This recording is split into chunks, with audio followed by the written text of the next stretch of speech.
Okay, we're live. All right, we're live. Welcome, everybody. Welcome to the Pistons Talk Podcast on YouTube. I'm your host, Lance Caprosi. Follow me on Twitter, at Lance Caprosi. Then follow my co-host, Anthony, at Pistons Talk, if you haven't already, across all social media platforms. I'm telling you guys, he's worth it. Anthony started the brand. I hitched my wagon to it, so let's just get this started. First topic, just kind of an opener. We're talking about rumors here because there's a few rumors that we actually were going over before the podcast started. So what Pistons trade or offseason rumors are you happy didn't come true? And I apologize if I messed the order of that up. There's a few quickly. I was watching DeAndre Ayton the other day, and I just thought to myself, thank God the Pistons never signed this guy. Like, he's not a bad center. It's just he looked kind of weak against some of those games. I just thought, like, he didn't want to rebound the ball. He just looked weak as a center. And it's one of those rumors I'm happy didn't come true, man. So some other ones out there, Miles Bridges, Fred VanVleet, and Russell Westbrook. Remember that one from 2019? Mm-hmm. Are there any rumors out there for you that you're happy didn't come true, or ones you wish came true? Like, in hindsight, 2020, I'm kind of interested to see, like, if the Pistons would have given Jalen Brunson the bag, like, how would the Pistons, like, kind of shape out? Like, because I remember last year we were talking about it, like, do you go after Jalen Brunson? We've seen what he did in New York with the Knicks. Like, had a phenomenal season, and obviously they're still in the playoffs, but this kind of makes me wonder, like, could a Cade Cunningham and a Jalen Brunson backcourt kind of exist? But we have Jaden Ivey, so maybe I'm just kind of just rambling, but that's the first one I thought of. Obviously, like, we all thought we were going to get DeAndre Ayton and Miles Bridges last summer, and that didn't happen at all. So all these rumors that I see that the Pistons are linked to, I know it's not going to happen. Yeah, like, anytime it's a big star, I kind of roll my eyes. But, like, are you happy DeAndre Ayton and Miles Bridges never happened, or is there a part of you that's like, I still wish that happened? For the money, no. Like, obviously he was asking for a max, and that didn't happen. Yeah. And, like, just kind of the effort that we've seen from him just in the not only last year but this year, like, there was a clip of him just standing under the basket, like, watching the Nuggets and Jokic just grab rebounds, and he answered, he's just like, oh, what did you want me to do? Like that's not a max type of player. That's not a max level effort. Like, I'm glad the Pistons stayed away because we all know that we wouldn't be able to get off that contract. He would be eventually a stretched guy, where they would just stretch the contract out. I forgot about the Jalen Brunson rumor, and I was so against it last year. I'm an idiot, man. Like, I didn't know how. I guess because I fell into the whole Luka Doncic thing with Cade, where I'm like, well, if it didn't work with him and Jalen Brunson, why would it work? Who trusts a under 6-foot point guard? He's left-handed. He gets ran off the three-point line too much. How does he finish? I was looking for every excuse in the book for Jalen Brunson not to come to Detroit. Like, every opinion I had at him, like, everybody that just made fun of me on the internet for that, you were right. I was wrong. I did not understand Jalen Brunson's game. I did not know how good he was going to be in New York. Like, I would have loved that. Out of all of the other point guards in the NBA, I'm not even kidding you when I say this, outside of Dante Murray, I would want to see Jalen Brunson in a Pistons uniform. Just with how he plays, that grittiness, it screams Detroit. And it would have been great. I was so wrong about that guy, and I'm just happy for his success. But we can talk about a more current rumor that just popped into the feed here a little bit ago, and that's for sure Jonathan Isaac, rumored to Detroit. Dude, we talked about this a couple months ago, but I think we were talking about, like, who we would give up in a trade for Jonathan Isaac. Like, but now Orlando, they're talking about getting rid of him because of all the injuries. I don't blame him, but a 6'11", 7'4" that has defensive versatility, hasn't hit it offensively. You can blame the injuries for it. It's interesting. I wouldn't mind going after and signing Jonathan Isaac for like a year or two to prove it. Prove to me that you can stay healthy and prove to me those abilities are still there. But what about you? I want to look up his contract because I'm not 100% sure like what he's making, and obviously like his contract was uh, kind of contingent on him playing games. So he signed a 4-year, $70 million contract, and it's like it's only partially guaranteed. It's because he's on the books for 17.4. But like I Ooh, said, that's a there. lot of money. Yeah, but Or, like I think it's contingent on him playing games. Here it is. You know, since he missed the games, he's not getting that money. So okay, so the contract's not as bad as it looks on paper, but I think he's the wing that the Pistons need mm, personally. Like I love Isaiah Livers, I really do, man. But like he's the type of wing that makes just so much sense. Like I know we're gonna get into Dylan Brooks a little bit later, yep. and I know a lot of Pistons fans have a lot of strong feelings about Dylan Brooks. If Isaac can stay healthy, I think he's one of the better wings in the NBA. Now, obviously, he's not really known to put up 20, 25 points a game. He's more of a defensive specialist, but this guy can switch basically everything. He's just a defensive monster. I mean, before he had all those injuries. I mean, his name was like thrown in for Defensive Player of the Year. Yeah, I believe in Like, his second year. yeah, man, like this guy's a monster when he's healthy, but he's just had so many injuries. I think it's kind of a low risk, high reward type of situation if you're the Pistons. And I mean, this move, like if the Pistons were to go after Isaac, this move screams Troy Weaver. It Mm-hmm. screams Troy Weaver. Just taking another swing on a guy that was a high draft pick and it hasn't really panned out because of injuries. I mean, I feel like half the rosters like that now. I mean, Marvin Bagley, James Wiseman, R.J. Hampton. I might as well throw Jonathan Isaac's name into the mix. This would have to be a trade though, right? Is this a trade Yeah, or are they just outright trade cutting? trade for sure. Like they want to get off the money, but if you do look at his contract, it's very incentive. Is that the right word? Yeah, Yeah, incentives. Yeah.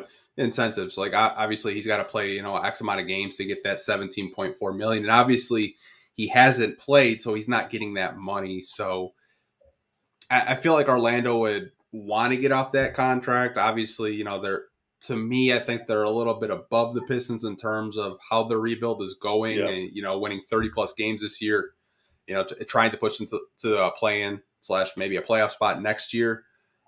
I don't know what it would take personally, but I think they, would probably ask for maybe a Alec Burks or something like that, probably a veteran to help them win.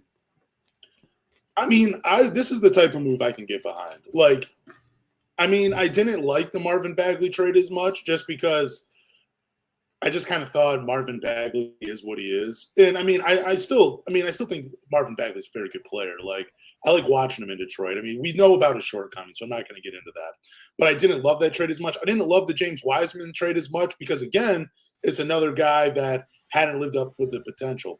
Now, if we're looking at the Jonathan Isaac trade, it kind of falls, like you were saying, into the similar boat as trading for a high lottery, a big like Troy Weaver has done.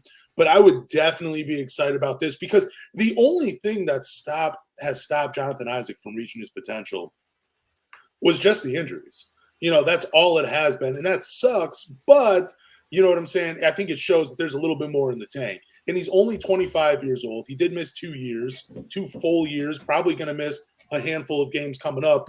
But now that you've told me that it's an incentive, like based contract where it's, based on how many games he plays, yeah, I would take a shot at that because he's probably going to want to get healthy to collect the money. I mean, like, there's no way he's sitting at home and he's like, you know what? Hope I get hurt again. Like he wants that money. So, I mean, he's going to do everything in his power to get on the floor and stay healthy. Because I felt like some of those first 2 injuries, it was, you take your time. You got to heal. Your body, your body better than anybody else. But I didn't because I felt like the money was already there for him. It wasn't as much of a push to get back on the floor that right away because he was already getting paid. But now that the contract is kind of taking a hit a little bit, yeah, I'll take a chance on him because he's definitely going to be out there. I like him though too. I think he fits.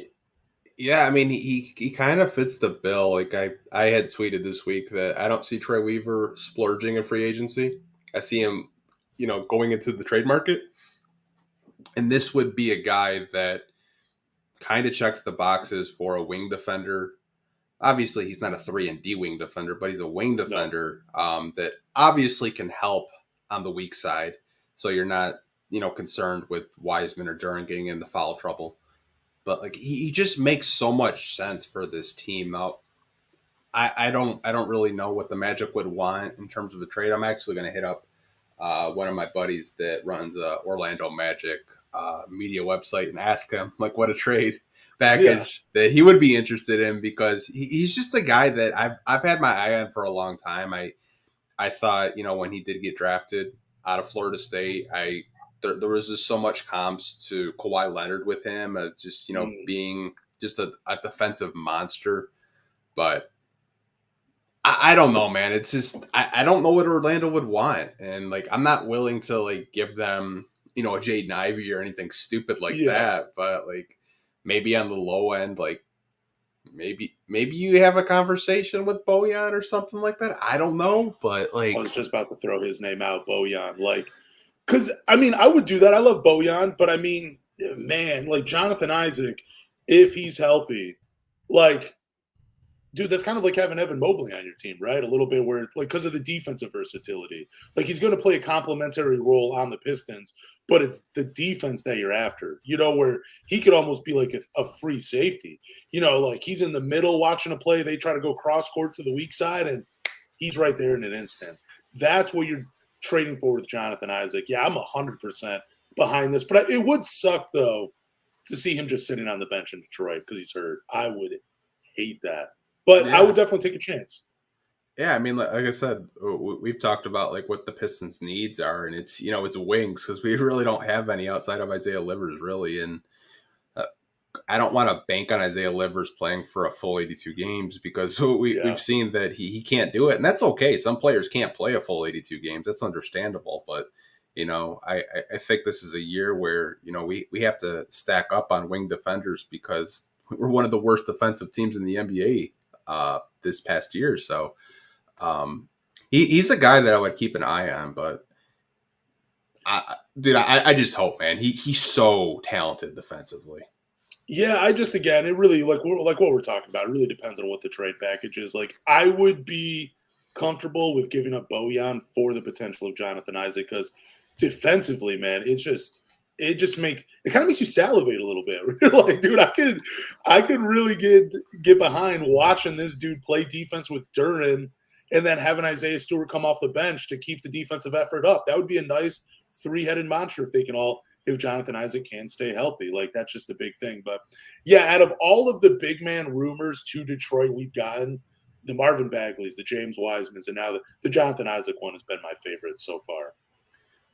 Yeah, he's not really linked to Detroit. It's just more of him, or more of the Magic looking to possibly shed salary. Because obviously they want to get into the playoffs, and they were kind of flirting with the play-in this past season. So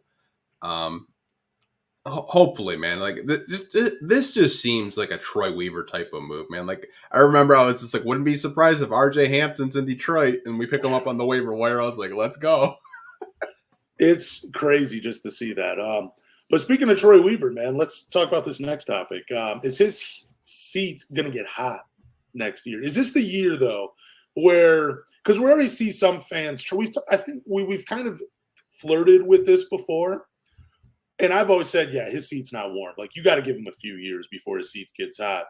But I think this upcoming season – I'm not saying this offseason. I'm just saying this upcoming season – based on how the Pistons play, healthy or not, that seat gets a little warmer for Troy Weaver. That's what I would say. Like, and obviously he plays a part in the team construction, obviously, and he has no effect of how they perform on the floor, but he is responsible for putting the pieces together. So I would say this upcoming season, not off season, if the Pistons don't make a play-in, you got to start questioning Troy Weaver and his decisions, especially if he hires someone as the coach that he's quote unquote friends with, and it doesn't work out in that first season with the team being healthy. You got to light a fire under the seat just a little bit. That's my opinion, though. What about you? I think his seat isn't hot among the front office. I think his seat is hot when you talk to fans. Yeah, definitely. especially with the the head coaching rumors that we've gotten over the past month. We have a bunch of people in the YouTube chat right now. They really wanted Udoka. Like they wanted him, and I could understand why. He was one of the hottest head coaching names that was available on the open market, and Houston went in and got him. I think I've told you before that I thought this offseason for me was probably his most important offseason. Yeah. Because you now get to pick your guy. Everyone's just like, Dwayne Casey is not a Troy Weaver guy. Well, out of these three guys, it's going to be Troy's guy. So I think fans have kind of just, they see all these, big names. Like obviously Nick Nurse is available now. Mike Budenholzer's available now. And they're still going with Charles Lee, Kevin Ollie, and Jaron Collins. I just think he's got to get it right this summer. With the head coaching, he's got to, hit the draft again. But I think if we're another 20-win season, then you have to start questioning it. You're like, what are we doing? Yeah. I get that you inherited an awful team from Stan Van Gundy with aging veterans, no tradable assets, basically no second-round draft picks. I get it. I understand it. But you can look at the 2020 draft, whether you want to, agree with me or not. Killian Hayes was a miss. Yeah. I think and a lot of people are like, well, if you don't draft Killian, you don't get Cade. Fair enough. It kind of balanced out, obviously. I love Cade Cunningham. I'm happy he's here in Detroit. I think anyone could have drafted Cade. We could have drafted Cade. Yeah, I think so. I don't give a GM credit for taking the best player available when you're at one. I just don't. Yeah. I think Jaden Ivey was the best pick available. I'll give him credit for that one. Isaiah Livers in the second round, I thought was a great pick. The Balsa Copper Visa pick, I was kind of like, what are we doing? Like I didn't understand that one. Servetus, I didn't understand that one. That trade was tough for sure. Yeah, like, and then that's for Musa. My bad. Yeah, the Bruce Brown Musa. I'm not even going to get into that one.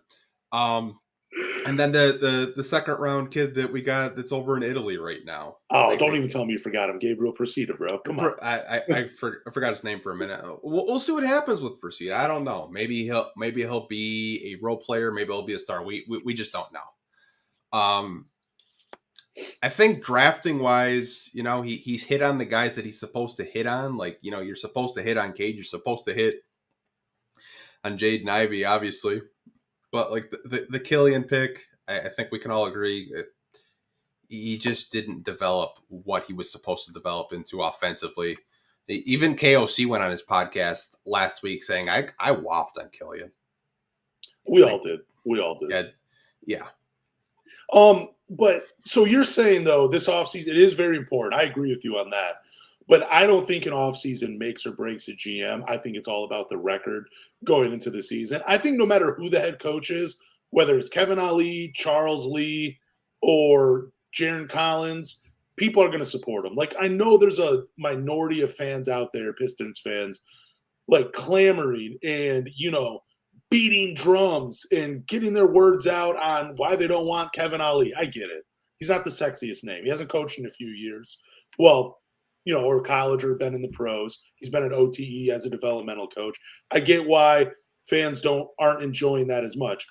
But again, like, I think we're all going to rally and we're all going to support whoever Troy Weaver hires. I just think if it is Kevin Ollie, his friend, someone that he worked with in Oklahoma City, that if it doesn't go well this year and they don't get into the play-in, Troy Weaver's seat gets a lot hotter. I think it's all about the record and how the team performs for him. I don't think it's about the offseason, though. But yeah, like I think fans are just kind of frustrated, and I understand it. Like, when we brought in Casey, we won 41 games, and then the organization decided, hey, we're going to rebuild. And rebuilds are hard when you don't have any tradable assets. Like, you look at OKC, they had a crap load of tradable assets, trading Paul George, Russell Westbrook, and they got a ton of draft picks for it and a ton of draft capital. Even Orlando to an extent, trading Aaron Gordon, trading Nikola Vucevic. I mean, they had tradable assets. The Pistons' most tradable asset was Luke Kennard, and they got you Sadiq Bey. Like, you didn't get anything for Andre Drummond. Blake Griffin was untradeable unless you attached a first-round draft pick to it. So I can be a little bit more understanding with Troy, obviously, taking over an organization that had no tradable assets. It's going to be a lot harder. And I remember when we were talking to James Edwards about this, he's like, he basically had to start with nothing, start from scratch. So it's going to take more time, but I don't think it should take this much time. This is going to be his, fourth draft? Yeah, fourth draft. If he's in the same position as this year, next year around this time, I think you have to start questioning it, because it shouldn't take damn near 5 years to accumulate talent. And now your books are clean. You don't have, 30, 40 million in dead cap space with Blake Griffin. The only person that you have on your cap space that's dead is Dwayne Dedmon. And that's only for $2 million. Yeah. Like, you're going to have clean cap space. And obviously, this free agency class is dog shit. I think we can all agree there. I mean, the only free agent that you might get excited about is Chris Middleton, and he'd have to opt out of his player option. So I doubt he's going to opt out of a player option. And he's had the most injuries throughout his entire career this year. I mean, I had him on fantasy. He sucked. He was always injured. So he was hurt a lot. I mean, it's hard as a Piston fan, man. I feel like, for me, in my fandom, in my 20, I'm only 31, but I didn't start watching until I was 5 or 6. Yeah, I think I got spoiled as a kid. The Grant Hill era. Then the going to work Pistons from 02 to 08, and then it's just been half-ass rebuilding until Troy got here. So I feel like I kind of got spoiled. Between 10 to 17, the Pistons were always good. They were in the playoffs. I didn't really have to worry about them being in the draft lottery and missing on draft picks. But I was, man, I'm with you on that. I was 10 years old when I started watching Jerry Stackhouse, and then we had that incredible run of, 6 or 7 straight Eastern Conference Finals, 2 finals appearances. I never thought the Pistons would be in last place in the Eastern Conference. I thought Joe Dumars would be here until he died. I thought he would be building dynasties, championship contenders for years, and it just never happened. And it feels like we're flirting with it with Troy Weaver, and it's like that Progressive commercial where they're dangling a dollar from you and they pull it away real quick at the end. It feels like that, and I don't know. I don't want to bash Troy Weaver because I have not been critical of his job so far. I thought he's been a pretty good GM. It's just I'm ready for some winning basketball. I cannot get behind another 20-win season. I'm just going to go out and say it. 20 wins, 16, 23, whatever it's been. It just sucks. It just sucks. Yeah. Oh, I'm sorry. No, I'm just saying, if it continues going into next year, I'm gonna be on this podcast saying, dude, Troy Weaver, we might need to find a new GM. And I've never even been this against GMs. It's just that I want so much for the Pistons and the fans, man. I just want more from this team, man. Yeah, it's just, for me, I'm not really being critical of him. It's just, I think we can win more than 20 games. I think we're capable of winning more than 20 games. I saw Stan Van Gundy win with lesser talent every year. I think Stan's lowest win total was 32 wins. If we had 32 wins, I'm not even having this conversation right now. Yeah, exactly.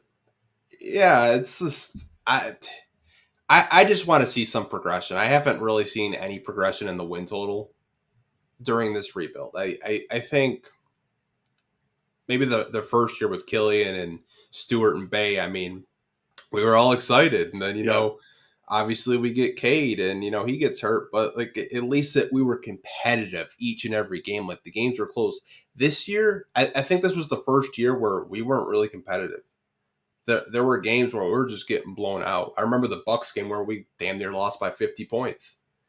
It was just ugly. And I get Cade was out basically the whole year. Yeah. But I think that's why they're looking for a new coach. They're looking for a new voice. I'm going to give Troy another probably 2 to 3 years. Okay. And if the Pistons are still in this position where they're winning 20 games or they're in the lottery and they're just basically just drafting players each and every year and not making any kind of progression, then you have those conversations saying like, hey man, like I know you took over a shitty ass roster, but we got to start seeing wins. Yep. You can't like I said, like I'm going to root for them. This is the year though where if they have losing season, I will personally like the match that gets that fire started. I won't call for his job. I mean, I might actually like flirt with it a little bit and just say, hey, why don't we find a new GM? But really, I wouldn't mean it because like I think he still is a good GM. It's just this upcoming season, if it's a losing season and we're not in the play-in, that's when I like the match for his seat. But you're right, he'll probably get another 2 or 3 years collecting top 5 picks. But if we get a top 5 pick next year, that is going to be that's going to be tough to swallow, man. It's going to suck talking about it, and not just because next year's class is kind of bad, but it's just that means we're dealing with another losing season, and it just sucks. But yeah, I just don't want to be in this position next year. For me, I want the Pistons to at least be a play-in team. Same. And I think it's possible if you hit the draft and whether you sign some guys in free agency or you make some trades this summer. I mean, you have $28 million in cap space. I mean, you have flexibility. It's not like you don't have any cap space and we're like, oh, maybe when they have cap space. I just don't want to win 20 games again. No, it's miserable. It's absolutely miserable. This is probably the first year where I actually tuned out by like March. I just stopped watching. Damn. I was just like, it's March basketball. I already know. Like the injury reports are going to be through the freaking roof. Like, oh, it didn't even change. We had like 9 guys on there at one time.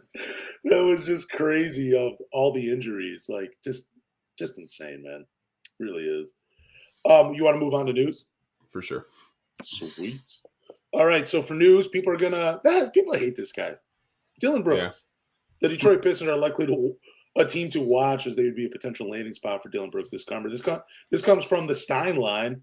I don't have a problem with you running your mouth. I really don't. I thought it's the way he did it. Like I don't have a problem with a guy talking trash. But before the series starts and you're talking about poking the bear, you're bringing unnecessary attention to yourself, and it kind of shows me that you're a selfish player. And that's not the type of guy I want on the Detroit Pistons. But I love the hard-nosed defense, the grittiness, the guy that's willing to dive on the ball, to dive on the ground. He's willing to do the little things to help the team. Like, at least I felt like that's what Dillon Brooks' calling card was in the NBA.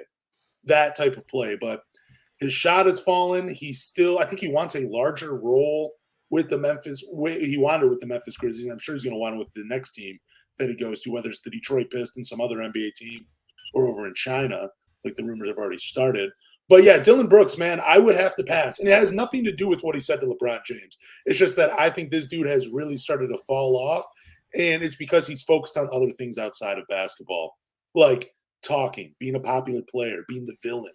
Things like that. So it's a pass for me on Dillon Brooks. But what about you?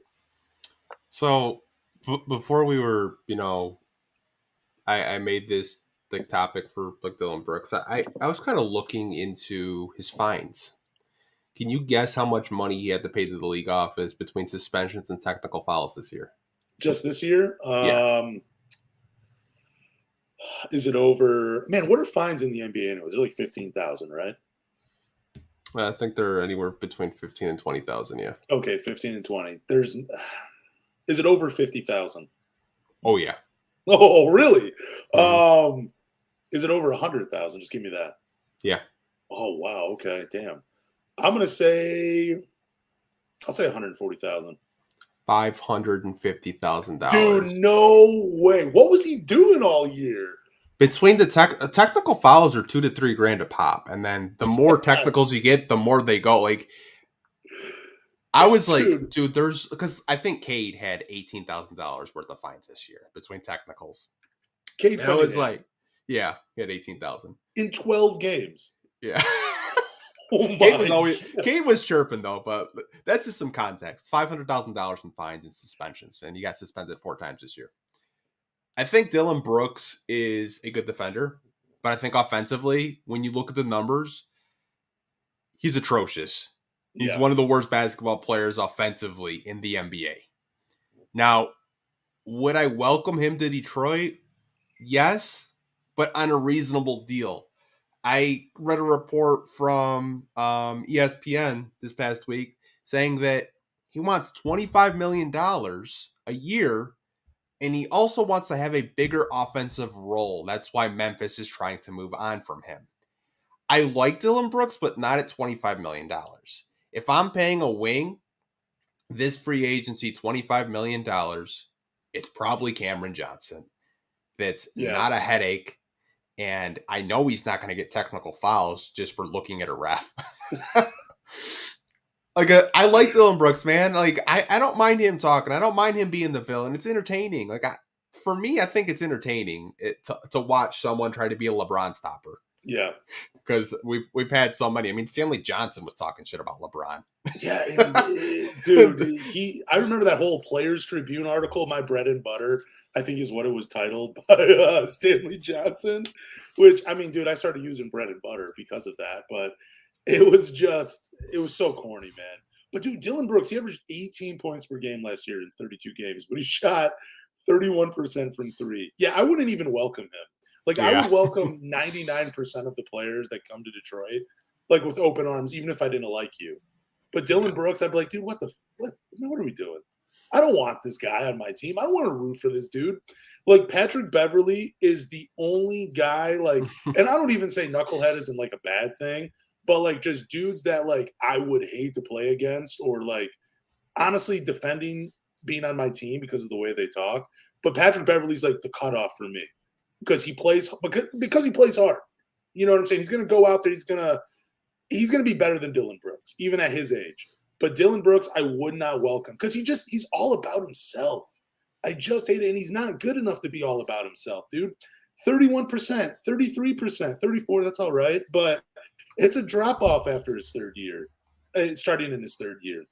I don't know, man. I hope this rumor is not true, and I don't know. Does he even seem like a Troy Weaver guy to you? I don't even know what a Troy Weaver guy is anymore, personally. Yeah. I don't know either. I think he fits the Detroit Pistons, defensive mentality. I think he fits that bill. Like I said, a reasonable price for him. I'm not giving you $25 million. I think my cutoff would be 5 to 10. Just because of the antics, if you're taking yourself out of games and you're not helping the team, and to your point, it's a distraction. Yeah. But like I said, if there's a wing in free agency, even though he's restricted, like I've said, I'd go after Cam Johnson, and I don't really know if he'd leave Brooklyn for Detroit. But I mean, hey, money talks. If I'm going to give $25 million to a wing, it's probably him. It's just because he's a 3-and-D wing. He actually can shoot. He actually contributes. There's no off the court bullshit. There's no, pregame dances saying we're good in the West. There's no antics with him. But I think Dillon Brooks is a good defender. I think offensively, that's where you kind of have that conversation saying, hey, man, we're trying to get better offensively, not worse. But like I said, I think there's a price point for him where it's reasonable and you're okay, that makes sense. But anything but over $10 million, I think, is an overpay. So do you think he actually fits the Detroit Pistons of today, or more of what we think the Detroit Pistons are? When you think of a Detroit Piston, you think of a hardworking, gritty defensive player, a Ben Wallace, a Rashid, going back to Dennis Rodman, Rick Mahorn, Bill Laimbeer. But do you think Dillon Brooks actually fits today's Detroit Pistons team, or just more of what we think about a Detroit Piston? I don't know. That's kind of hard to answer because over the past 10 years, I couldn't really tell you what a Detroit Piston is. Dude, I mean, yeah, same. But I mean, if you're talking about some of the greatest teams ever assembled, obviously they're good defenders. He's a good defender, but like I said, offensively, it's not there. It's just someone called him an overpriced Stanley Johnson. I didn't even know Stanley Johnson could be overpriced. No, they're saying he would be an overpriced Stanley Johnson, the guy that can't shoot but he can defend.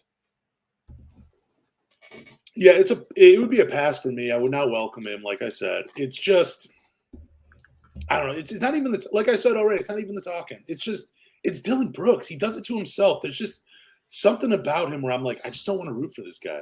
Like, and I don't want to go into Pistons games thinking that about a player because I've never ever thought about that with the Detroit Pistons. But like, just now thinking about it, I'm like, I don't even know if I'd ever go to a game. Like, I don't even know if I'd want to watch Dylan Brooks live. I wouldn't go that far. I think the city would embrace him like crazy. Like a game. I think. Like, can you imagine him at LCA though, man? Like he would be talking so much shit, and the crowd would love it. Like I think we were just talking last week that like players hate playing here because the Pistons fans are so rowdy. I think Dylan Brooks would embrace that culture. I just think there's more talented guys that talk trash too, that aren't like labeled like the way Josh Jackson did it. That was fun to me. Like he was just be on the court. Remember when he called Ben Simmons a bitch but like he wasn't in the media doing that, saying like, dude, I'm gonna poke the bear. Like I'm gonna bring down Ben Simmons. Like that's the problem I have with it because it's just so unnecessary. It doesn't just show up and like, dude, if you're good and you win games, the trash it doesn't matter. You can say whatever you want, but when you're not and you go into a series against one of the greatest players ever, giving him extra motivation, you're kind of a selfish and stupid player, in my opinion. Yeah. I did want to read some comments about this topic because we do have over almost 90 people watching live on YouTube right now. Shout out to you guys for that. Thank you guys. It said he's Killian with an attitude. I love that. I love that comparison, you guys. That's actually pretty awesome. Killian with an attitude. That's awesome. I don't know. Killian's got that. He's got that left punch. Dude, I mean, if you were to fuse Dylan Brooks and Killian Hayes, would they be a respectable NBA player pretty much where they're at now? Man, why you gotta ask me like those dumbass questions? It's for the people watching too. Like, if you ever watch Dragon Ball Z when like they would fuse together to become like a super Saiyan, that's what we're at. That's what I'm asking. Like, if Dylan, I don't know, they would just still be like I don't even know what kind of player they would be. It'd be such a weird mix together. They'd be pretty, that's for sure, but I don't know if they would be good. You dead ass in this used a Dragon Ball Z reference. Oh, I told you, I've done that a few times.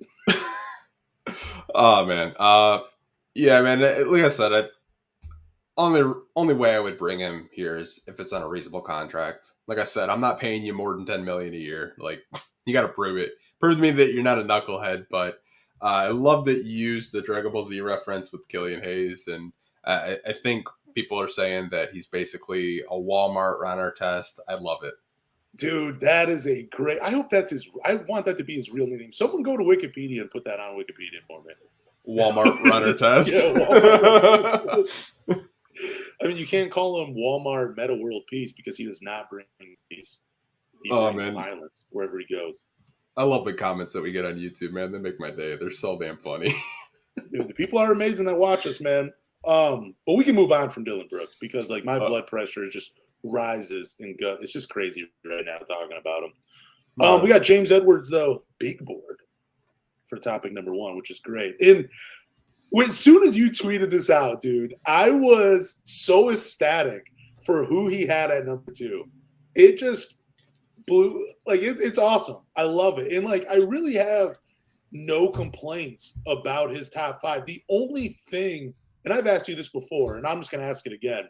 Do you think this is based on who he likes or who he thinks like is? Do you think he's putting himself in the mind of Troy Weaver for this big board? I think, like I told you, like 2-3 months ago, don't be surprised if you see Brandon Miller too. Okay. I think there are certain, but I don't really know how James is attacking this. If this is the players that he wants or the players that he thinks Troy will go after. I think Troy would always go after, the best player available and if they're, good character guys, right? Yeah. Obviously, Brandon Miller, we all know like the off the court stuff, but as of today, he's still a free man. He didn't do anything wrong. I think with James's big board, I think this is what he's believing what a Pistons, draft board would look like. So why don't we get some context of what his big board was? Just name off all the guys for the people listening right now. You want me to name them off? Yeah, if you want to. I don't have it pulled up, actually. Victor Wembanyama. I am so sorry if I butcher that name. I know some guys turn this off the moment I do that, but I apologize. Brandon Miller at number 2, Scoot Henderson at number 3, Jarris Walker at number 4. That's nice. And then Anthony Black. That's an interesting name, and we'll get into that in a second. I do like this top 5 because I feel like the draft is all based on potential, but I feel like all 5 of these guys are day one players. Like, whether they're starting or coming off the bench, they're going to contribute day one. And that's what I love about James Edwards. And that's what I love about Troy Weaver's drafts, because Troy Weaver just doesn't always swing for the fence on potential. I think Killian Hayes was the biggest swing for the fence so far in his early days of drafting. I think Killian Hayes was the biggest reach. But I feel like Cade, forget Cade, Jaden Ivey, Sadiq, and Isaiah Stewart all in the first round. Those were guys that can contribute day one. I feel like that's just usually how Troy Weaver drafts. So I love this draft, man. I love this big board. I think James Edwards hit it. I think this is as close to Troy Weaver as you'll possibly get without Troy Weaver actually doing it himself. Yeah, like I didn't really hate the big board. Just the Anthony Black thing to me was to be honest, try to get engagement. Like, for being honest, that's kind of like what you're doing when you're writing articles. I think Anthony Black is talented, but I don't think he's a top 5 pick. I just don't. I think he's more in the range of a 7 to 9. I think if you were to draft him at 5, that's just a reach. I feel like he's a good player. Don't get me wrong, but yeah. I feel like he's getting a lot of love, and maybe I'm off with this comparison, but I think he's getting a lot of love for top 5 because of Josh Giddey. I feel like their games are kind of similar. Big body, point forwards, high IQ, not super athletic, good on the boards, willing to make the extra pass, but kind of struggled as scorers early on in their careers. But Josh Giddey, dude, he's if you're doing a redraft in that draft, he probably goes number 2 behind Cade. Maybe. That's just my opinion. I wasn't too that top 5 wasn't too controversial. Obviously, Victor's going to be 1. We all know that. Yeah, no doubt. Brandon Miller at 2. I know there's some people that would take Scoot at 2. I'm okay with Brandon Miller at 2. Scoot at 3, whatever. I think he'll be a top 3 pick regardless of who has the draft lottery. Whoever we'll probably know what it'll look like in the next 2 weeks or so. 4 is interesting with Jarris Walker. I think defensively he makes so much sense for the Pistons, but I kind of question how you don't have Cam Whitmore in the top 5, because I just think athletically it's just we always talk about how we don't have these athletes. We're not a very athletic team outside of Jaden Ivey and Hamidou Diallo. We love Sadiq Bey, but he wasn't the most athletic guy, right? Yeah. I think Cam Whitmore is just such an athlete, and he's so gifted offensively that I think he should be a top 5 pick. And I think some people just aren't high on him. Maybe it's because defensively he's not as good as Jarris Walker, but I could understand the Jarris Walker at 4 because you can kind of put him in that 2 big lineup like we were talking about last week. Maybe now you have another guy that's similar to Isaiah Stewart from a standpoint where now you can have a James Wiseman and Jarris Walker, or an Isaiah Stewart and a Jalen Duren. So I think that's probably why James had Jarris Walker at 4, because he can kind of be that 4 that you could pair with another center on this team. Yeah, I had him at 5. I had Taylor Hendricks, if you remember, at number 4. I do like Jarris Walker. I do. I'm kind of backtracking a little bit here, though, because I might take him out of my top 5. But before I get into that, with Cam Whitmore, though, I've noticed, though, it does seem like he's kind of slipping a little bit lately in mock drafts, right? Kind of slipping out of the top 5, more of a 7 to 9 type of player. Why do you think that is? Just because of he's only 6'7", and I know we're in positionless basketball, but there seems to be kind of a shift where you want to get taller, more skilled guys in at that 4 and 5 spot. think it's this more of like, obviously, like what you said with the height and like defense, right? I think offensively, he's talented. I mean, I was listening to Kevin O'Connor's podcast, and they had comped him to Miles Bridges, which I thought was very interesting because there is a lot of similarity to like their athletic ability, him and Miles Bridges. I like I said, there's just so much to like with him. It's just, I think defensively, you kind of have your questions, and that's okay. No prospect is, perfect as they get drafted. Like maybe he can become a above average defender. You never really know, but I think that's why he has slipped out of the top 5. And more people. I was kind of surprised. More people are high on Hendricks in the top 5. He's climbing up draft boards. Yeah, I was kind of surprised by that. Like I wasn't the highest. I'll be 100% like honest with you. I didn't think he would be in the top 5 conversation, but I've seen more people like kind of hype him up as a possible top 5 pick. So, I mean, maybe you switch Anthony Black with a Hendricks because, there's more, potential there. Yeah, I'm wondering if Cam Whitmore slips even further though when it actually comes time for the draft, because he's like 21 years old. He's a little bit older for this draft. I mean, you have guys like Taylor Hendricks is only 19 being drafted. He's pretty young. Scoot Henderson, he's 19 as well. But anyways, I feel like Cam Whitmore is slipping, and maybe I'm wrong with this, but I think kind of because of Saddiq Bey, just a little bit. Both from Villanova, both in that 3-4 kind of mold, both very strong.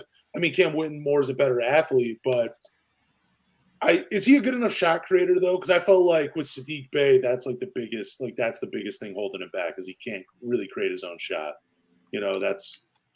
But with Cam Whitmore, I don't really know. I didn't watch a ton of him. Can he create his own shot? Do you know? I haven't watched a ton of I haven't got down to watch a ton of film on him. Yeah, I did catch a couple Villanova games this year, but I think he'll be fine. I don't really think if you're banking on him to be a shot creator, maybe you shouldn't draft him in that position. But if you're just drafting him just to kind of be maybe a 3rd or 4th option, then yeah, you're fine with it. I don't. Oh, my bad. No, it's all good. Like I said, I think the only guy in the top 5 that is a first option is Victor. I think all the other guys, you could make an argument with Scoot, but I don't really think he's going to be a number 1 option when he gets drafted. Even if he goes to San Antonio, I still think there'd probably be a pecking order. Oh yeah. I think Victor's probably the only one that's probably he's a number 1 option. We're going to get him the ball as much as possible. With Whitmore, I just don't know because I haven't watched a whole lot of tape. So I'm just going to say I don't know, and instead of trying to act like I do know. Yeah. I appreciate that. But like I said, I think he's a good prospect. But to your point, yeah, he could fall. He could fall 7, 8, 9. You never really know. There's always draft risers, and we'll have the lottery in 2 weeks to see where the Pistons are drafting. Hopefully we stay in the top 3 and we're not at 5 and we're depressed. Do you feel better about drafting number 2 with all the conversations we've had about these guys? Because I'm with you. I think Victor W is the only franchise guy. And I feel like Scoot Henderson's close based on what people have said. But again, I don't know. I think he could be a number 1 scoring option. I just don't know if he'll be a franchise guy, if that makes sense. But I feel like everybody after Victor is more of a high-end role player, complementary player. You might see a couple all-stars sprinkled in there, but it feels like this is a really good draft because, 1 through 14, they're going to be able to contribute to your team right away. That's just what it feels like. But that's just my 2 cents on this draft. Yeah, I think wherever the Pistons land, they're getting a day 1 contributor. It doesn't matter who they draft, personally, whether it's, the Thompson twins, whether it's Victor, whether it's Scoot, Brandon Miller, Jarace Walker. I think all of them can contribute day 1, and they can be day 1 starters. That's just how, good the draft is, personally. But to your question, I think that with Victor, I think he'll be fine though, man. He's just you don't see guys like that. Like, no, dude, he's truly you special. just don't, man. Like, it's like if Rudy Gobert and Kevin Durant had a baby, that I just did the fusion thing, but I said baby instead of fusion. But that's what it would be, man. Like, he's got, like, he can protect the paint. Now, obviously, there's concerns about him being so skinny, but I think he can put on the weight. I think he's 230 pounds at 7'4". So yeah, I think around there. I think he can put on weight. It's not like he's Chet Holmgren skinny, you know. Like Chet looks like, you know, if he takes one bad bump, he could be out for the season. He looks like he needs to be strapped down on a windy day. Like, what do you think? You know? Yeah. But so here's like we did our top 5 last week, and I had Jarris Walker at number 5, and I've been kind of slipping on him a little bit, like kind of rethinking it. I was watching some highlights of him. Hoop Intellect is the one that I love watching. Like, he breaks down these guys. It's crazy. And I've been watching Think Basketball too. But I forget what guy I was watching about Jarris Walker. But my point is, I know we keep talking about him as a really good defender. I just feel like he plays from behind so much as a defensive player. And that part of his game does not get talked about enough. Like, people were complimenting and saying, like, man, he can block shots from behind. But why is he letting his defender beat him? You know what I'm saying? If he's such a good defender, why are they beating him to the rim? You know, like, how are they always getting behind him? So I think it's more of his defense is more of like, he's always playing catch up, and it's worked for him, but I don't think it's going to work for him in the NBA. That's why I've been kind of lower on Jarris Walker since last week. I've been pushing him a little bit more at him. He's probably honestly out of my top 5 now. I still have my first top 4 are still the same. But, dude, I'm kind of like James, man. I'm kind of looking at Anthony Black. I'm kind of looking at, like, Amin Thompson at number 5, where I'm like, this might kind of work. The only gripes I have about Anthony Black, because I did kind of compare him to Josh Giddey, and Josh Giddey has worked with Shai Gilgeous-Alexander in Oklahoma City. The only reason I wouldn't draft Anthony Black for this Pistons team is because I don't know if Cade can play like Shai Gilgeous-Alexander and make it work with those two pairings. You know, I mean, like, I don't know if Cade's game is like that, where he could play off another guy like that. Again, I'm not worried about Jaden Ivey, but I love guys like Anthony Black coming out. These are the type of dudes, like the Brandon Roy types. They're good at everything, not great at anything, but somehow they still make it work. But we already have Cade, and I don't want to take the ball out of his hands, but also I don't think Cade's game can shift like SGA's, where he can play on the ball, off the ball, and be like that playing off of Josh Giddey. So I don't know. Yeah, I think I was listening to Kevin O'Connor's draft podcast that they has, and they were talking about Anthony Black, and his co-host comped him to Justice Winslow. Oh, that's a good one too. Because like he can defend 3 positions, but offensively you kind of have your questions of like what he'll do at the next level. Yeah. And I think if you were to draft him at 5, and let's just say one of the Thompson brothers is there, I think you're just banking on the potential to possibly turn into something, right? Yeah. I think Anthony Black's a good prospect. I just don't think he should be in the top 5. I think there's just so much potential there. You don't know what he'll turn into, and we're gonna have to wait and see what these kids turn into. But I thought this was a very interesting top 5. So let me ask you real quick. Are you saying Anthony Black shouldn't be top 5 for any team or just for the Pistons? That's tough to say. I'll say for the Pistons, since this is a Pistons podcast, I don't think he should be top 5. I think if a Thompson brother's there, take it. I think if Jarris Walker is there, take it. I think if Cam Whitmore is there, take it. I just think if you have him at 5th and he doesn't pan out, we can already see the tweets. I can already like visualize them in my head. And I know you probably could too. Oh, yeah, because he's the one guy where it's like, if you were to draft Anthony Black at number 5, like you could see, like if you were to draft the Thompson twin at number 5 and it didn't pan out, you're like, okay, at least we took a chance. But if both of those guys and a Cam Whitmore and a Jarris Walker are sitting there at 5 and you go Anthony Black and he doesn't work out, it's going to be a louder cry in Detroit than it would be for a Thompson twin, in my opinion. Just because those guys are so full of potential that you are willing to take the risk with a top 5 pick.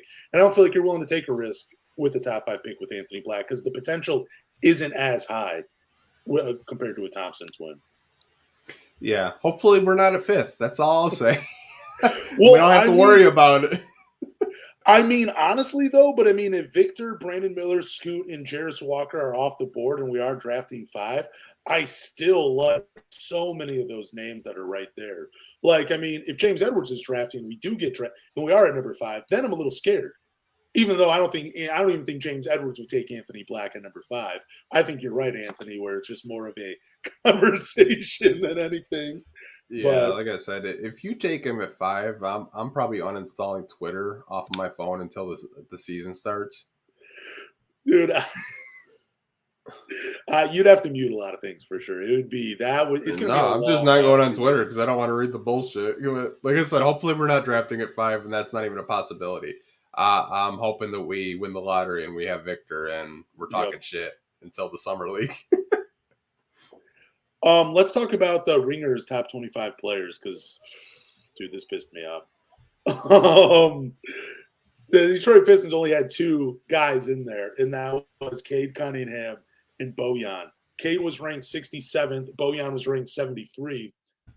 But Evan Mobley, Scotty Barnes, and Paolo Banchero were all ranked above Cade. I believe Scotty Barnes was in the 50s.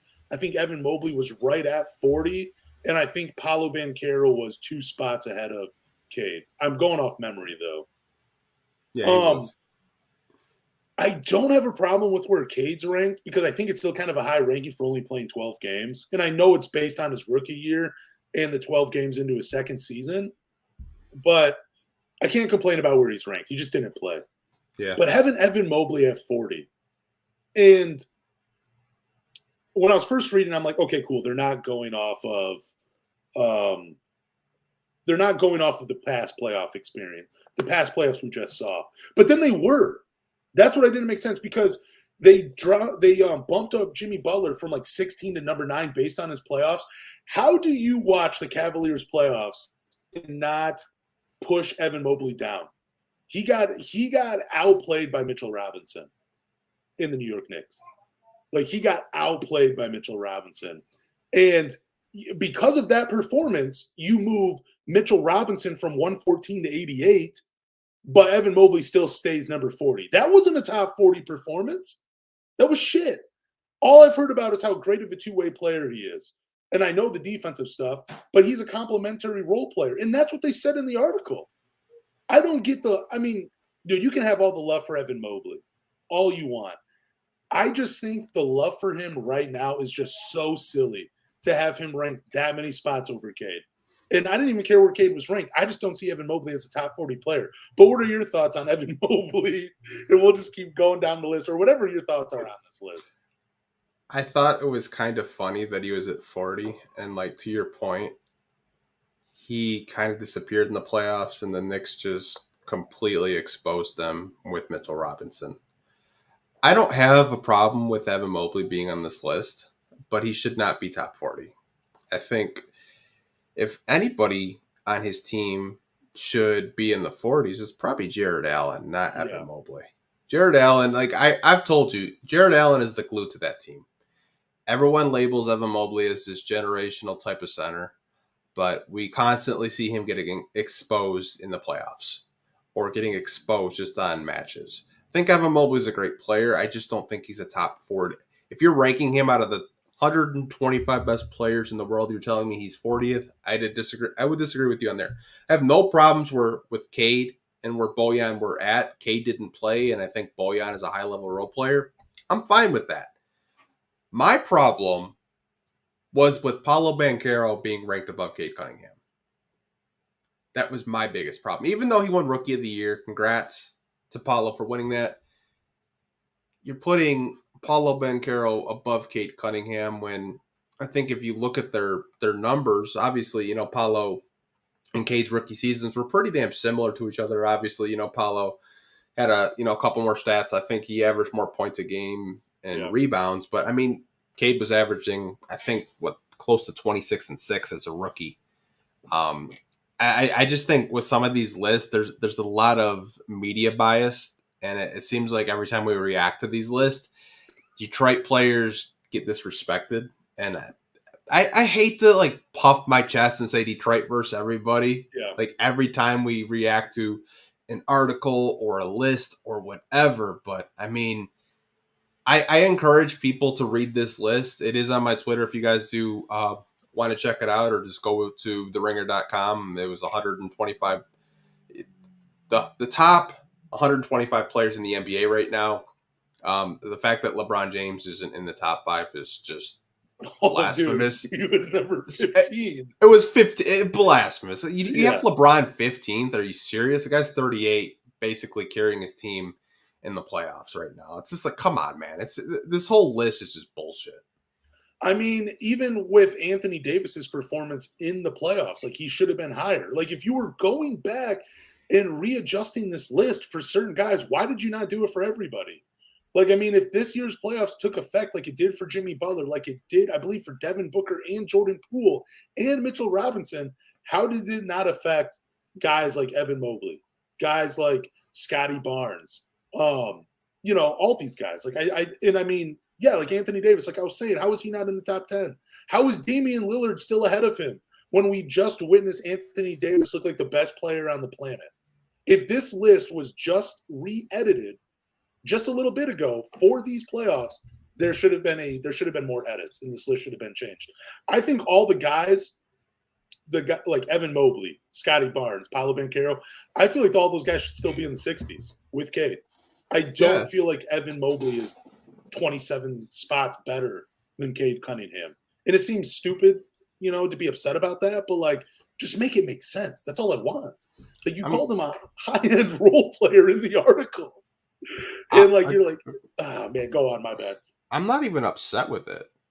It's just, I think where Scotty Barnes was at, I think all of those guys, the second, like Jalen Green didn't even make this list. I saw that. Think about, like, if I'm a Houston Rocket fan, Jalen Green had a great season this year. Now, obviously, they're in a similar situation with the Pistons where, they didn't win too many games, but I think Jalen Green's second year, he probably shown the most improvement since he's been in the NBA.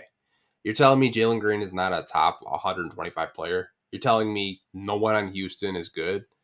Like, I just think there's just a lot of recency bias with this whole list. And I think it's kind of like the ESPN list when they had frickin' John Stockton over Isaiah Thomas. Like, some of these lists are just bullshit, dude. Like, and when I read it, I just get a good laugh. I was like, wow, these guys are just oblivious. I was just laughing because like the list itself was made, I think, at the beginning of the year. And then they just started re-editing it for the playoffs. Like Derek White was on it. Some other names were on there too. And I just didn't write all those names down, but I was just kind of surprised and shocked. And I'm like, dude, if you had watched these guys last year, they wouldn't be where they're at. You're definitely doing this based on the playoffs. So I went back and looked at the list. I'm like, yeah, sure enough, they are still talking about this year's playoffs, and they edited it because of that. But it just doesn't make any sense. But again, I'm not trying to hate on Evan Mobley. I just don't think he's the two-way player some of these articles are pegging him out to be, which I mean, he's a very good defender, and he can be a complimentary role player on offense. Like, he can't create his own shot. You don't want him taking the last shot in the few seconds. He is, as much as he hides Donovan Mitchell and Darius Garland defensively, they hide him offensively. They put him in the right spots to succeed. And then Scotty Barnes, like, the reason I didn't agree with the reason I didn't agree with their reasoning for the ranking was, well, he still hasn't found his role with the Toronto Raptors. He's playing down to his game. If they weren't so young and had so many players, his game would be expanded. What? How are you ranking him this high just based on I don't know what the article is about, other than ranking the players, but some of them were ranked for potential. Some of them were ranked for what they're doing now. And then, I don't know. It was just so weird. It felt kind of lazy, in my opinion. Just I mean, just for context, Nick Batum is a top 125 player. No disrespect to Nick Batum, but just take that into consideration. I was just like, dude, really? Well, Kawhi Leonard, though, because in the article they had talked about availability a lot, but they have Kawhi Leonard, I think, at number 6. And they just call him a two-way monster. Oh, my God. Yeah, we can move on, man. Yeah, I'm just saying. Like, dude, I'm just saying I had complaints about it. And it wasn't just because of Evan Mobley. Like, dude, if you want to rank him higher than Cade, rank him higher than Cade. Just make it make sense. That's it. I just don't think he's 27 players better than Cade Cunningham. I think if you were to redraft, Cade still goes number 1, and I bet you Evan Mobley, he probably I shouldn't even say he slips. I'm not going to go out there and say that because some team would still take him that high. He's a good player, but I'd put him like 55. Like, I think that's fair. I would put him in the 60s after that playoff performance. And that's me being fair. Yeah. Let's talk about veteran head coaches. Mm-hmm. So yeah, Mike Budenholzer and Nick Nurse, they're available.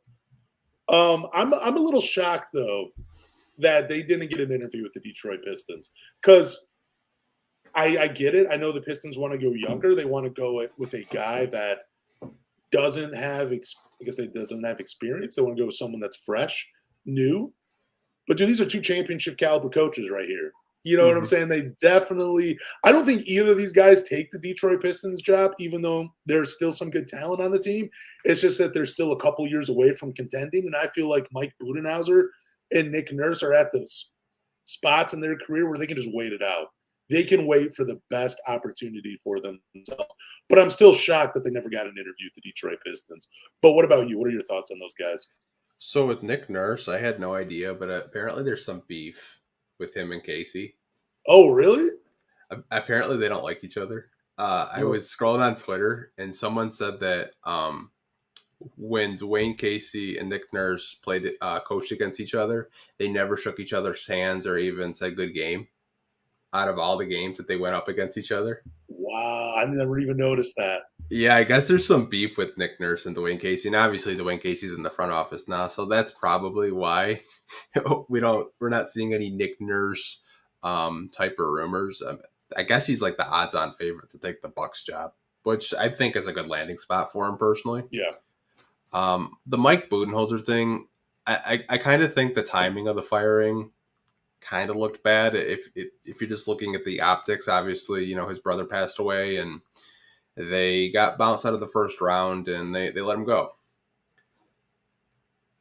And go on. I see a lot of Pistons fans saying, go get Budenholzer. Go get Budenholzer. For as much as we nitpick Dwayne Casey for rotations, in-game adjustments, Mike Budenholzer does not make in-game adjustments. This isn't a Milwaukee Bucks thing. He was doing this when he was with the Hawks. Yep. I would give Pistons fans maybe a week because he wouldn't make any in-game adjustments. I think he's a great coach. I just think he's more of a veterans coach. He just coached one of the oldest teams in the NBA. He would probably go bald trying to coach a team that's average age is 25. Like, I think Bud is a phenomenal coach. I think he's a championship caliber coach, but I personally could see Nick Nurse coaching the Bucks and Bud going to Toronto. Like, I could see them kind of just swapping places personally. I think they're great coaches. I just don't think that it would make sense for the Pistons to hire either. But I did want to touch on it because a lot of people have been asking, why aren't we going after Budenholzer? I just think Budenholzer, to me, I think that would kind of just be a huge step down from coaching a championship level type of team to coaching a team that hasn't won 40 games since Dwayne Casey's first year. Yeah, I mean, I think I would. Who would you rather have out of these two, though, coaching your team, Nick Nurse or Mike Budenholzer? I think I would go Nick Nurse because he's Nick Nurse. Nick Nurse to me is way more creative offensively. He makes in-game adjustments. I think he's a phenomenal coach. It's just, he had injuries. Kawhi left. Obviously, they never really addressed, getting a legitimate center in Toronto. I think Nick Nurse is a great coach. I think I wouldn't say he's better than Budenholzer. I just think, offensively, it's more creative from what I've seen watching Toronto. I have watched a couple Toronto games this season, not just against the Pistons, because I told you, I told you they were going to blow it up, basically. Yeah. Everyone but Scotty Barnes is available. But, I mean, I think offensively, like some of their sets they ran were really creative, and I think that's what I want out of the next Pistons coach is, just be more creative offensively. That's what I would like too, and that's why. That's kind of why we lean Charles Lee. We don't know if he'll be super creative offensively, but he was in a system with multiple big men that made it work. But with Mike Budenholzer, yeah, solid coach. I know he won a championship. I don't think he's going to win another championship as a head coach in the NBA. I'd still be willing to put money on Nick Nurse doing it. But Mike Budenholzer, man, I'm just going to say it. He kind of got carried by Giannis just a little bit. Giannis had a great playoffs. I mean, Chris Middleton was great. It's just I'll never forget that. You know what I'm saying? Like, I felt like when I was watching that run by Milwaukee when they won the championship, I wasn't being like, damn, look at Mike Budenholzer. Look what he's doing for this team. I felt like there were moments that year where he almost cost them a couple of games. So I don't know. If we're talking about these two, I'd go Nick Nurse, Mike Budenholzer. I don't know. Do I think it's going to be a slippery slope for this former championship coach in the NBA? That's just what I think with him. I think he's at a weird point in his life, and there's not a lot of veteran teams looking for his help as a coach. I think he'll definitely struggle. Yeah, I mean, like I said, who knows what's going to happen with the Clippers? Maybe Tyronn Lue gets fired. You never know. We'll see. Let's talk about RJ Hampton, though, man. For sure. So RJ Hampton, he was recently asked about the Magic and the Detroit Pistons fans. So here's his quote. He said, both fan bases are great. I will say Detroit has more diehard fans, which I love. Orlando has a lot of tourists because of Disney, so sometimes people just come to games for fun. So we've had a lot of players recently kind of talking about the Detroit fans. And this is a great question. This is posed by Anthony. He was asking me this. Are we starting to see more players open about wanting to play here in Detroit?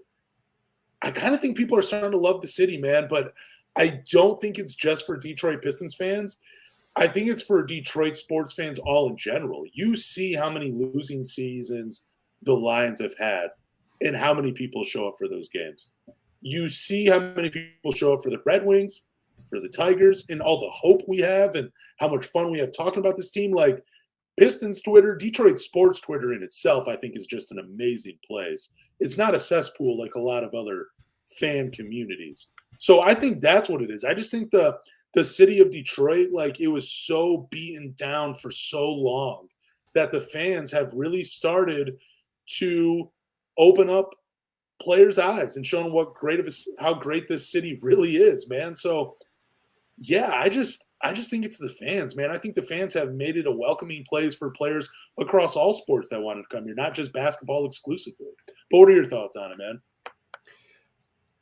I think to Hampton's point with Orlando, he's 100% right. There's a lot of tourists in Orlando, and if you've ever been to Orlando, like you have conversations with people. They're never from Florida. They're never from Orlando. Yeah. So like obviously like playing for a team there, it's probably like they're a casual. They don't really know basketball. And I mean, you can go all the way back to Marcus Morris when he was here. I remember when someone said, hey, is this better than Phoenix fans? He's like, hell yeah, man. Like Detroit fans are the best. Like a lot of, players that have played here or former players that used to play for the Pistons, they always have spoken very highly from the fan base saying like these guys are diehards. They're at the games. They show up to, events and, that aren't basketball games. Like I think Detroit Pistons fans are very loyal and they know their basketball. And I think that's where it's kind of coming from with RJ Hampton, because like someone had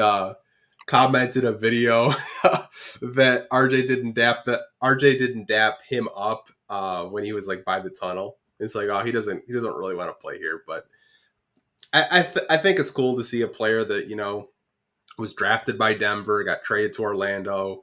So he's played for two other NBA franchises, and he's saying like, hey, like this is a great city to play for. This is a great organization to play for. And I think it's cool to see a lot of former players that have played for multiple teams talk up the city. Yep, definitely. Like I that's the part that I love the most too. Like people are really embracing it. Like you even got non-players like Ashton DeTrainer, man. Like doing that 3-on-3 tournament, which I think is pretty cool for the city of Detroit, man. You just got guys loving the city, feeling the vibes. It's really, really cool. But I do think a lot of it has to be owed to the fans just by showing up and just by rooting for these guys. Like, that has to mean something to them, even when you're losing games, just to look up. Like, I mean, dude, we've seen it plenty of times when Miami, they're in the playoffs, and it still seems like they're playing in front of an empty crowd. And they've had a great team for a while. But, man, can you imagine, like, having, like, the Miami Heat in Detroit, how packed LCA would be if the Pistons were in the playoffs with that type? It'd just be crazy, man. I mean, they were packed out when we got swept by the Bucks, man. That place was rocking. Like, it was, even the Palace was packed when, we were going up against LeBron and Kyrie versus the Cavs in the first round. Like, the city of Detroit is so starving for the Pistons to be good. Like, I can't wait until we're higher than an 8 seed. Like, because I know it's going to happen soon. So when you think, how many years do you think it will take for the Pistons to be like a top 6 team in the Eastern Conference? Probably another 2. Another 2 years? I was thinking that 2 to 3 seasons. It's going to be interesting, man. But you're right, dude. LCA is going to be packed out, dude. It's going to be so much fun. Pistons owner Tom Gores is flying 3 coaching candidates to Los Angeles. Why Los Angeles? We're just talking about the city. Do it in Detroit. Pelicans assistant Jaron Collins, Bucks associate head coach Charles Lee, and former UConn coach Kevin Ali appear to be finalists for the job. Man, final thoughts on these 3 candidates, man. Who do you want? Why do you like them? And let's just hear it, man. I'm turning it over to you. I think Charles Lee is going to get promoted to the next Bucks head coach. I had posted a graphic out earlier. He's, I think, the second best odds to be the next head coach of the Bucks, and I had told you last week there's a good chance that could happen. Don't be surprised if he does get promoted. So I think you could kind of cross him off the list, possibly, of just taking the Bucks job and keeping Giannis happy because they want to keep Giannis happy. I think you have these conversations with Jaron Collins or Kevin Ali. And if I had to pick between those 2 guys, I'm taking Jaron Collins. Ooh, okay. Jaron Collins, to me, I did more research in it. Draymond Green spoke very highly of him in an article with The Athletic, talking about how he would spend time with us and he could really just break down defense, and he could make it really simple. He's like, even like a 2-way guy could pick it up. He's a defensive specialist. He's a defensive-minded coach. And I think that's why he's a finalist. And not only that, he was with the Golden State Warriors for 3 of their title runs. Versus Ali, he's actually he has NBA coaching experience. He's seen NBA basketball. Nothing against Ali. I think that, he was a college coach. We have to give him that respect and that credit. He won a national championship. But I think if you're trying to sell to the fan base, hey, this is a guy that won 3 championships with the Golden State Warriors. This is a guy that, has worked with Zion Williamson. This is a guy that's worked with Steph Curry, Draymond Green, and Klay Thompson. I think you can sell that to the fan base more than, hey, this is a guy that won a national championship with UConn. And he doesn't have any NBA experience, but he was Allen Iverson's backup. And, he was with OKC. Like, to me, I think if you had to pick between Jaron Collins and Kevin Ali, you got to go Jaron Collins, man. I think he's the type of guy that, he's just going to get this team playing better on the defensive end of the floor. And for me, I think that's something that I value more of a defensive-minded coach and a coach that has, NBA experience. Nothing against Kevin Ali. I think if he does want to be an NBA coach, maybe start off as an assistant, not just go to head coach right away. Yeah, I was kind of leaning towards Kevin Ali just for a minute because the NCAA violations are not that big of a deal. Like, if the NIL had been in place at that time, I don't think he would have been in trouble. But it's just that I know he's coaching the overtime elite, but that just kind of feels like a Harlem Globetrotters type league where it's like, you have the OTE. I mean, you have, I don't know. It just seems kind of like I don't take it very seriously is basically what I'm getting at. And I'm with you, man. I would like to see Kevin Ali on an NBA bench for like a season or 2, because he has been away from the NBA game for a number of years now. He has not been a head coach for a while. Again, I know the OTE stuff, but again, like I just said, that's a fun league, you know. The serious leagues, you know, he has not been coaching in a while. So I got to go. I'm with you, man. I think it's Jaron Collins. Like, I want it to be Charles Lee. I do. I mean, I don't know why, because I can't point to anything he's done as a coach, but it's just a good feeling about him. The way he interacts with his players from those clips that you have posted, those were great. You can see that he has a real relationship with those guys. And to your point, Jaron Collins, like a great defensive mind, you know, worked with some good NBA players already. He's familiar with the game today, more so than Kevin Ali. So I'm with you. I think this is Jaron Collins' job, and I'm kind of excited for him, man. I can't wait to see what he does in Detroit. Yeah, I just have a feeling Ali might be the guy, though. It's just... Are you leaning towards Kevin Ali, or you just think because of all the rumors and stuff? Well, I personally want the guy that actually has experience and is known for his defense. I would love Jaron Collins in Detroit. It's sounding like Charles Lee is just going to take that Bucks job. And you know, why wouldn't he? He's got Giannis there, right? Yep. It's just, you read, I had shared an article, you know, Kevin Durant and LeBron have spoken very highly of Kevin Ali. KD basically gave, you know, Ali credit for the culture that is in OKC today. Still, he's saying that, you know, during the rebuild when they were in Seattle / OKC, he was like a good locker room veteran. He was a guy that was professional. You know, he taught them the ins and out of the game of, you know, what to do on and off the court.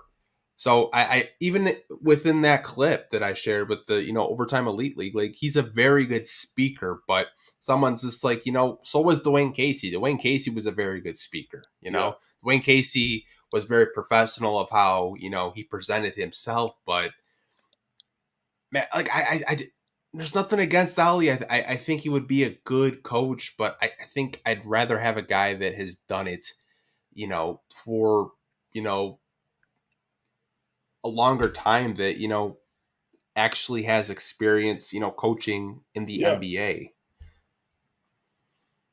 That's just my thing with it. It's just, I fear that, you know, personal relationships may be involved, and, you know, that OKC connection is a real thing. And we know that. I mean, we picked up a guy on the waiver wire that was from OKC.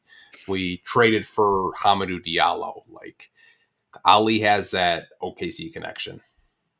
Yeah, he just hasn't been he's been a head coach, like the OTE stuff. Like, but again, he last coached for UConn in 2017, 28. I don't know. I mean, I don't hate Kevin Ali, because like I watched UConn basketball when he was there. I remember the national championship run that they went on, I think in his second year or something, where he did it. But it's just, I don't know, it just seems like he's been out of the NBA game for a long time.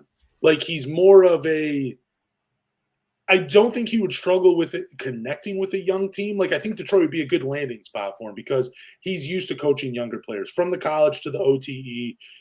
And then, you know, like being on rebuilding teams like Oklahoma City, like you were saying, like, so I think him connecting with younger players, that's a huge part of it. But I just think he's been out of the NBA coaching game for so long. He's just, out of these three, he's not my favorite. I'm not going to hate it, but it's just not my favorite. I'm with you. I'd rather go Collins. I'd rather go the defensive-minded guy. I'd rather go with the guy that's been sitting on the bench in the NBA, that's more familiar with today's game and how it's played. I want that guy as the head coach. Yeah, like I think, you know, he's a good guy, but it's just, if you were to hire Kevin Ali as coach, to me, if you wanted to keep a development coach, you should have just kept Casey, if that's the route you're going in. Like, if you want a development coach, there's nothing wrong with keeping Casey until his contract expired. Like, if you're just going to go, well, you know, he was in OKC when I was in OKC, so that's why I'm going to hire him. I honestly think the fan base would be pissed off, personally, because, like I said, there's a lot of, you know, names out there. Like, I had put out Sam Cassell. I think Sam Cassell would be a phenomenal coach, but the only team that interviewed him was Houston. Like I said, there's just so many names out there. Obviously, you know, we hear Mark Jackson all the time, but I don't think that would ever happen in Detroit. It's the same excuse, man. Hasn't been in an NBA team, hasn't been an NBA coach for a long time. Yeah, like give me the guy that has championship experience and has worked with guys like Draymond Green and Zion and Brandon Ingram. Like, give me that guy, right? Yeah. Because I know that he can coach NBA players. Like that clip I posted, that might work on high school kids. I don't know if that works on NBA players that make 10 times more than you. That's a good point. But also that point of development too. Like, again, you're right. Like that's a huge part of something that we're not talking about. Like we did get what Troy Weaver said, development, discipline, and defense were the three things he's looking for. But what order are you looking for those in? Because if you're looking for development first, you're right. Like, why let go of Casey? We've seen improvement from the young players. Like, it doesn't make sense. Yeah. And I kind of feel like with Kevin Ali, you'll have some moments, but it kind of feels like he's a bridge coach. Like he's going to be in here for a few years because the team is so young, you know, whatever. And then they end up hiring someone else. But with Jaron Collins, it feels like that could be a guy that stays here for 6, 7, 8 years as the head coach, you know? Do you remember what I told you when we found out that Dwayne Casey was getting let go? I do not remember that. I said they got to hire a coach that's going to be here more than 2 to 3 years. Like you don't want to hire a coach and then fire him within a year or two because a better one becomes available. Like find a guy, give him a 5-year contract and let him build it. Yep. Yeah, I think Jaron Collins is that guy. Like you said, get Jaron Collins. He's got the experience. Yeah, and again, it's just like with Kevin Ali, it just feels like, again, you would have – I feel like with Kevin Ali too, I don't know why I get this feeling, but like he'd come out the gate really hot. Like he'd probably win like 5 or 7 to start off. But then it just feels like everybody in the league would catch on to what he's doing. You know, but I don't know, man. It just – like I said, I'm gonna welcome whoever is the coach. Charles Lee is my favorite by far. But then Jaron Collins has grown on me, man, for what you were saying. Like, just being on the NBA bench, working with all those different personalities. You know, my biggest gripe was, what's the offense going to be like? Is it going to be more Golden State or what more that we see from New Orleans when Zion was healthy and playing that point forward role? You know, can Jaron Collins adjust it to where it fits with the Detroit Pistons? But that defense, what you're talking about, that's important, man. And I think that's going to be the biggest take. I think that's going to be the biggest thing for their new hire is like, what can I actually get out of these guys on the floor? Not just development, but like, how are you going to put them in a winning situation? Yeah, like I said, I think it's got to be Jaron Collins because I think Charles Lee's taking that Bucks job. I think Kevin Ali, you know, being a finalist, cool, but like I said, the guy doesn't have any NBA experience as a coach. He's got plenty of NBA experience as a player, and that matters. But if you're telling me you're hiring a coach because you want to develop because you don't feel like you're in a winning position, then I don't even know what I would tell fans to that because they spent, you know, the last 4 or 5 years with Casey and he's been developing. I mean, people don't want to give him credit, but he did develop, you know, players on this roster. Like Isaiah Stewart got a lot better under Casey's watch. Yep.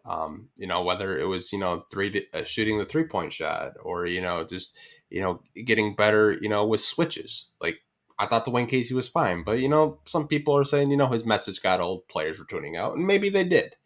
But like I said, this is the last time I'm going to say it. I think Jaron Collins should be the guy.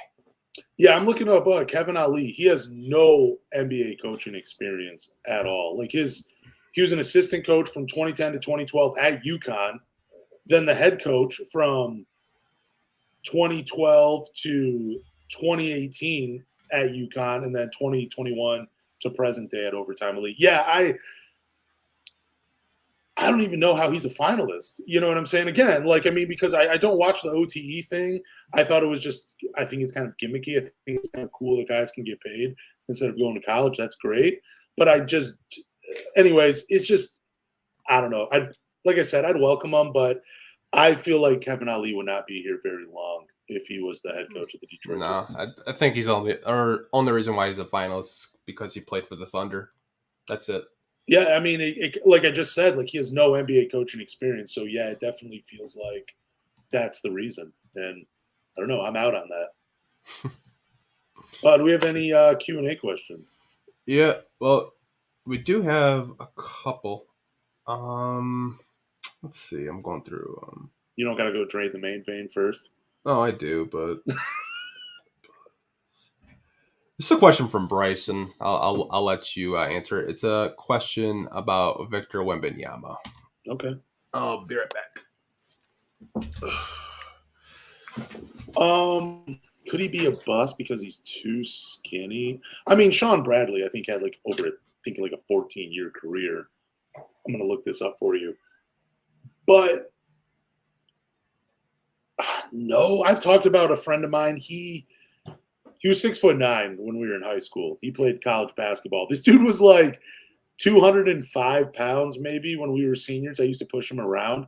And after his first year of playing community college basketball, before he went on to play D2, he went from like 205 to like, I think 220, because we used to still play pickup the 2 years he was at community college. So I have no problem with a guy gaining. I don't think the guy's going to have a hard time gaining weight in the NBA because of, you got professional trainers around you. If a guy can do it at a community college, I'm not worried about Victor being able to do it in the NBA. And I don't think he's going to be a bust because he's too skinny. I think the only way Victor could ever be a bust in the NBA is if they try to stick him on the perimeter. I think he's definitely a 4 and a 5 in the NBA. But I think the only way he's a bust is if you play him at the 3. But you might be able to do it in certain situations. I don't think he'd be able to do it at all in the NBA because he's 7'3" trying to play on the perimeter. Like, I mean, there's some good defenders in the NBA, and the speed is just completely different than what he's playing to. So I don't think him being skinny is the issue. I just think finding the right position for him in the NBA, that would be more of a reason he would bust in the NBA than him being skinny. Man, I thought we Victor Wembanyama. Damn. Could be a bust. Is he too skinny? What could happen in the chat? I don't think he's gonna be a bust, but I can understand like people having like concerns with his weight. But I'm assuming he can actually put weight on because he's already 230 pounds, being 7'4". Because Chet's like I believe his draft weight was like 190 and he was 7'1". Yeah, 195. Yeah, and Victor's like 3 inches taller and he's 230. I think Victor has the body type to actually put on muscle. It's not like Thon Maker where, we see all these workout videos and then it comes to like, the season and he's like a toothpick. Like, I think he can actually bulk up and keep the weight on. So I'm not really too concerned with his weight. The thing about the Thon Maker too was like they just were telling him like, dude, you're playing too much basketball. Like all the weight you're putting on, you're just burning off immediately. But do you think Victor could bust being played at the wrong position? Like people trying to get too cute with him in the NBA? Well, no, he said he doesn't want to play center. So he's going to eventually play center though in the NBA. He said he wants to play more 4. Yeah, that makes sense. Yeah, I think anywhere you really put him, I think he'll be successful just because, he's got a good handle. He's got a good shot from the outside. He can, protect the paint. He's just like one of those guys that you kind of create in 2K. He's like a my player, basically. He can basically do everything. But is his handle good enough to be a 3? Because I think that's the only way he'd ever be a bust is if they try to put him at the 3 spot in the NBA. Like, I know he can shoot outside, but, like, imagine him trying to dribble around a healthy Kawhi Leonard. That's not going to happen. And we don't even know what a healthy Kawhi Leonard looks like anymore. Or a Paul George. Or a head-on straight Dylan Brooks. Do you think Victor Wembanyama is getting around that guy? I'm just kidding. That's a complete troll question. That's a joke. But that's the only way I think Victor can actually bust, being a team trying to put him at the 3 spot in the NBA and having him trying to go defend guys at the 3. I think it would be a disaster. Yeah, to your question, I don't think he would drive by him. I think he would just try to like take him in the post or shoot over him. I think he would just use his size. You got a little Dylan Brooks on you? Oh, well, yeah, you get a little bit on this side of you, but you're just going to shoot over that guy. Yeah, but I'm just saying, if Victor has to put it on the ball on the ground, I think that's like as a 3. I think that'd be tough for him. That's true.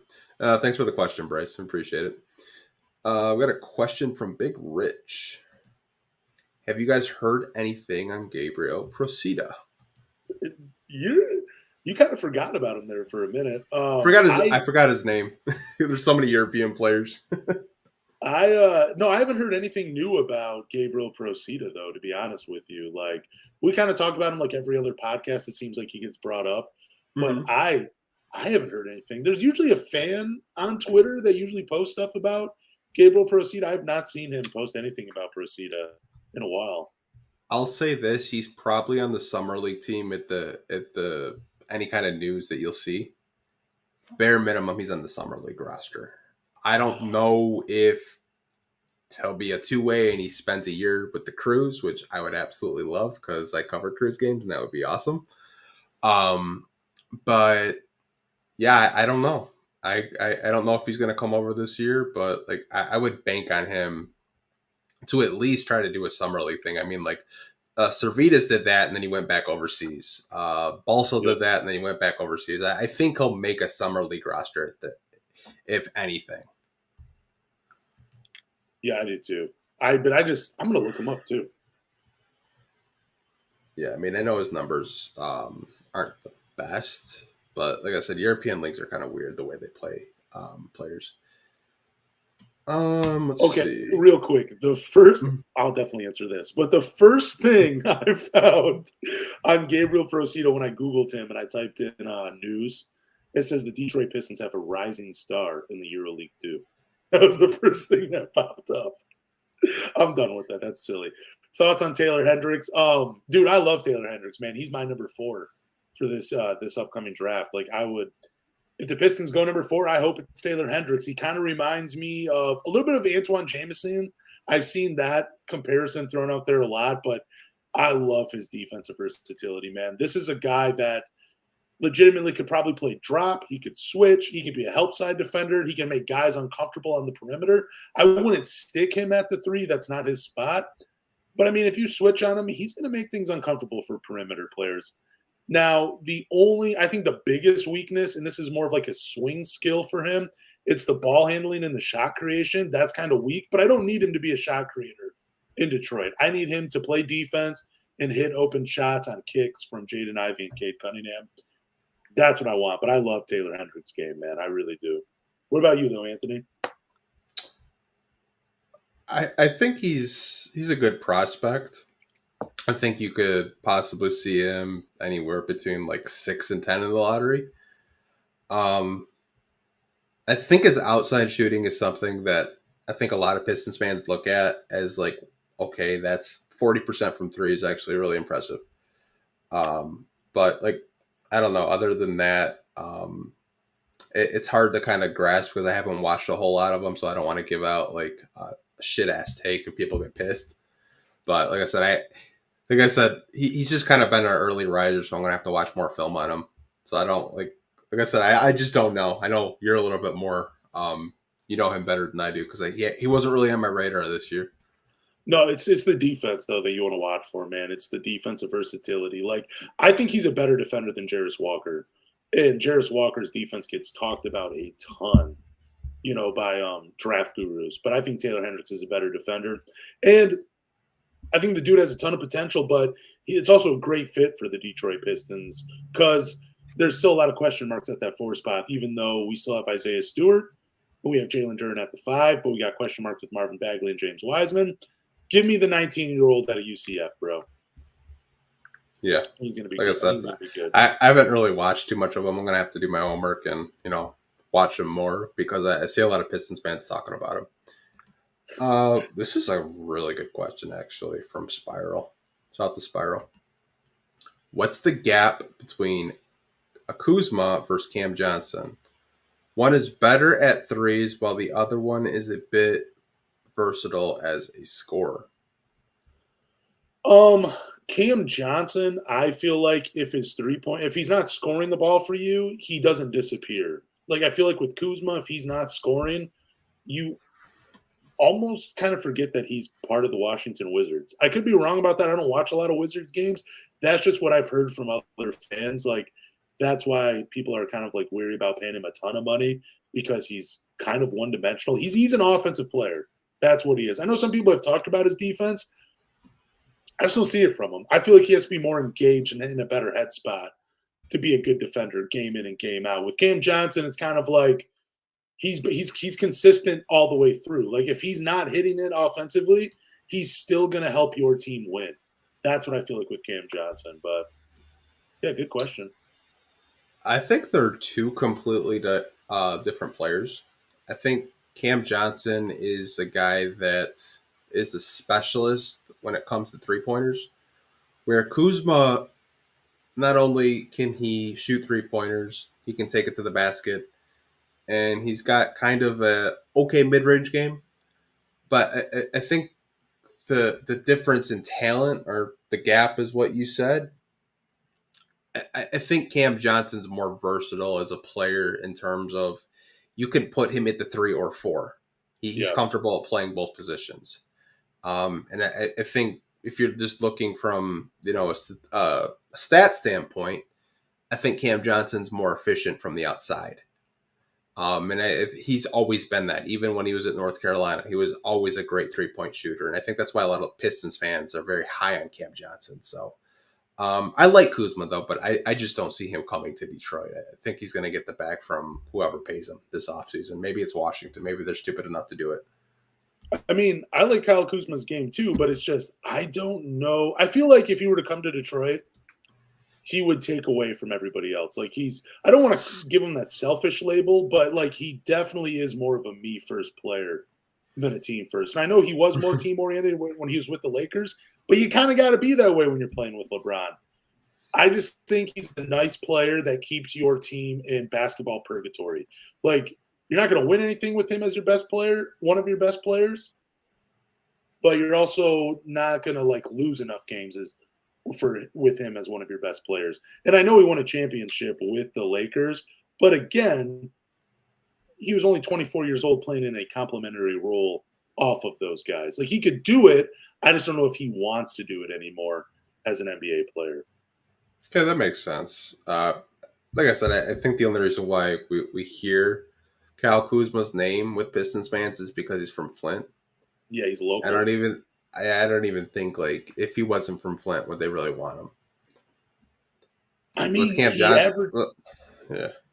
Oh, no, I was just going to say, like, for him, he averaged 21, 7, and 4 this year, but it felt empty. Like, it's empty calories, I mean, like, it didn't move the win needle that much for the Washington Wizards. Good stats, but, Yeah, I mean, he got a lot better once he left the Lakers. Like, I'll give him that. It's just, I just don't, like, if the Pistons were to target someone from Washington, that wouldn't be the guy I would target. It would be Kristaps Porzingis. Well, I mean, if Kyle Kuzma was like, look, man, I'll come to the Detroit Pistons, dude. I'll just be your guys' super sixth man. You let me do whatever I want offensively. I'll help you guys win. I'd be like, oh, okay, cool. Yeah, that's kind of cool. But, I mean, it's just with the way the Pistons are going, this would have been a fun pickup like 2 or 3 years ago when we had no direction. One of those project players where you're like, yeah, that makes sense. But, like, yeah. I shouldn't even say a project player, like just like one of those guys. It's kind of like a B- player that like kind of like puts up stats, but you don't win a whole lot of games. Like Jeremy Grant, basically. Well, he's kind of like like a Jeremy Grant. I know Tobias Harris is deep in the playoffs, but he's playing with Joel Embiid. But I'm saying he's a forward in that tier of forwards. They're nice players. They can help. You're not going to lose a lot with them. But you're not going to win a lot with them either. Yeah. Thanks for the question, Sparrow. We appreciate it. He's been basically on this live stream the entire time, and we're almost 2 hours. That is crazy. I appreciate that. That's awesome. Shout to him. Got another OG that's always watching our live stream. Seems like he never misses one. Ryan. He said, let's assume we draft Brandon Miller. Where does our eventual big fish slide in at? Who are we sacrificing? Stewart, Bojan, and then Miller off the bench? Ooh, I think if the Pistons draft Brandon Miller, I think the lineup potentially is Jaden Ivey and Cade in the backcourt. The 3 and the 4 are going to be Brandon Miller and Bojan. And then Jalen Duren's going to be the 5, and Isaiah Stewart is going to come off the bench because he brings so much versatility offensively and defensively. Like, I want Isaiah Stewart offensively against bench players, but I want him defensively against starters. Like, I feel like even if Isaiah Stewart's coming off the bench, there's a real shot of him still finishing games for the Detroit Pistons because of his defense. But I think if you draft Brandon Miller at 2, he's your starter at the 3. And I think the way Bojan played last year, even without Cade, like I think his game – it's going to be crazy to say, but I think his game's going to be better with a healthy Cade.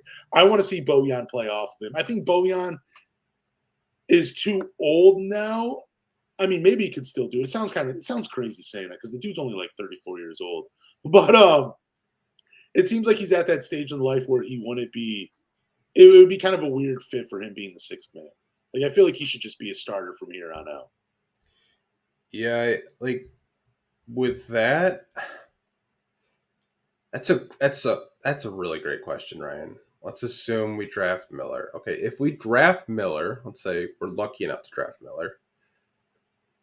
It's because everything we've been told, they want to do a 2 big lineup. Yep. And it's like, if you draft Miller, does that mean he's your 3? And does that mean Bojan's off the bench? Or is Miller off the bench and Bojan starting because he's the vet? It's hard for me to give an answer because I don't know. I don't know what they would do because I know they keep preaching 2 big lineups. Like, are you going to put Stewart at the 4 and Duren at the 5 and let's just say Bojan at the 3 and you got Miller off the bench with Cade and Ivey? Like, I don't know. I don't know if they would abandon the 2 big lineup. It makes sense to what you said. Yeah, have Miller at the 3 and Bojan at the 4 and Duren at the 5. Like, to me, I think offensively – that would be a lethal lineup because you got Cade and Ivey as your backcourt, and then on the wings you have a Miller or Bojan, whatever. But I don't know, man. It just depends of like how they want to have a starting 5, and they've just been so vocal about this 2 big lineup. We want to have 2 bigs. We don't want to get out rebounded. 2 bigs would be better defensively. Like even Boston hasn't been playing 2 bigs against Philly. They've had Al Horford hasn't even been like out there really. It's been mostly like Robert Williams and like Grant Williams just getting his head stepped on. But like outside of that, man, like I don't know. Like what you said, Lance, I think it makes so much sense that the Pistons wouldn't do it. Yeah, I kind of feel like I know the Pistons just traded for James Wiseman earlier in this year, and they traded for Marvin Bagley last year.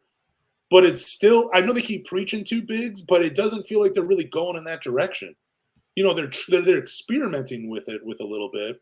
But I feel like if they were to draft Brandon Miller, that's more of them saying, okay, we're going to forget the 2 big lineup right now, and we're going to go with Bojan at the 4 and Miller at the 3. That just makes the most sense to me. Those 2 can easily play off of Cade and Jaden Ivey. And Jalen Duren, I mean, he's just going to do whatever he does at the 5 spot. Yeah, I just don't know. Like everything that, whether you read, athletic articles, free press, whatever, like they keep preaching these 2 big lineups. I don't think if you get Miller, it changes anything. No. Like they still want to have 2 bigs. Like they have 4 bigs on the roster. Like I don't know. Like I think to me, Miller at the 3 makes a lot of sense, and you can have your 2 big lineup if you want to do that. But Bojan probably wouldn't be happy coming off the bench for a 19-year-old or a 20-year-old.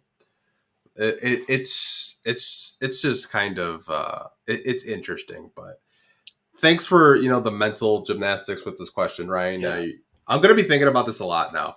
I was just about to say that I'm going to be thinking about this question a lot this week. Like that, man. This is a good barbershop question, man. Thank you. I appreciate that. Honestly, I don't know. Like I said, that if we didn't have so many bigs, I said, yeah, he'll be in the starting lineup, but I just don't know. Oh God, this is another great question. This comes from Apollo. Apollo is another, longtime supporter and listener of this channel, so shout out to him. Question: do we cash out on a high-level free agent now, or gear back up with value with role players? Well, we were talking about the free agent class. It's really not the best class coming out. I mean, I would say hold off for one more year, unless it's like a Jaylen Brown you could get in free agency, to make a big splash that way. But I feel like we're going to see more of the same. Just some role players, man. That bench, the bench still needs to be reworked in Detroit. I mean, dude, we're giving major minutes to Kojo, to Killian Hayes. You know what I'm saying? Like to RJ Hampton. I mean, fuck, Braxton Key was a piece of this just 2 seasons ago. So yeah. I mean, yeah, I'm okay with them just going for valuable role players to strengthen that bench because you need a good bench, man. Look at Denver. They're the number 1 seed in the West. They got a deep team. You need a deep team to make a deep run in the playoffs. So you don't need to splash right now in free agency. Just go find some role players that can help you win. Yeah, I think you'd be better off going after role players in this free agency class. Like I know you were talking about Javon Carter the past couple of weeks. I think there are some guys in this free agency class that are good role players that you can get on a fairly cheap deal. I just don't know how Troy's going to attack it with only $28 million in cap when the Rockets have $60 million in cap space. I don't know.